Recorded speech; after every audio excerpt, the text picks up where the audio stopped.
চিংড়ি মিংড়ি রুই টুই বল নাকি কাতলা, শিং মাছ নিয়া ভাবিরে জোড়ান্তে কোন পাতলা, ইলিশ আসতে দিয়া দেই কালকে আবার বৈশাখ। বাপ সাপ দেখে আমগো মনে হয় কি লাট সাপ, গরিব মানুষের বৈশাখ, ইলিশ মাছ না পুঁই শাক। সিলভার কাপ না তেলাপিয়া, আমার দেন পাঙ্গাস মিয়া।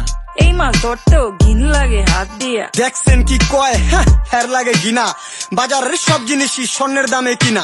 ঘু খায় সব মাছে, কালার খায় পাঙ্গাসে, ডিম পারে মুরগি আর ব্যথা পায় রাজা হাসে। দুঃখ কমু কার কাছে, টাকা নেই কা হাজার হাজার, চলো বাবা যাইয়া দেখি কি অবস্থা কাঁচা বাজার। ওই মিয়া হাত দিবেন না, মরিচের কেজি 1000, দেখতাছেন না মরিচ গার্ড দিতে রাখছি বডি গার্ড। এইটা আবার কোন পাট, আলিপ লাইলার সিনবাদ? যেটা ধরুম স্টক করুম তয় তরকারি জিন্দাবাদ। 80 টাকার বেগুন, বেগুনের অনেক গুণ। বেগুন লেয়া হইছে খুন, আমার দেন ধুন্দুল। পটল লন কহিলন, লাউ নাইলে কদু। তোর মুখে অনেক মধু, লাউ আর কদু, বউ আর বধু, দোনোটাই তো একই কথা, কি বুঝাস তুই?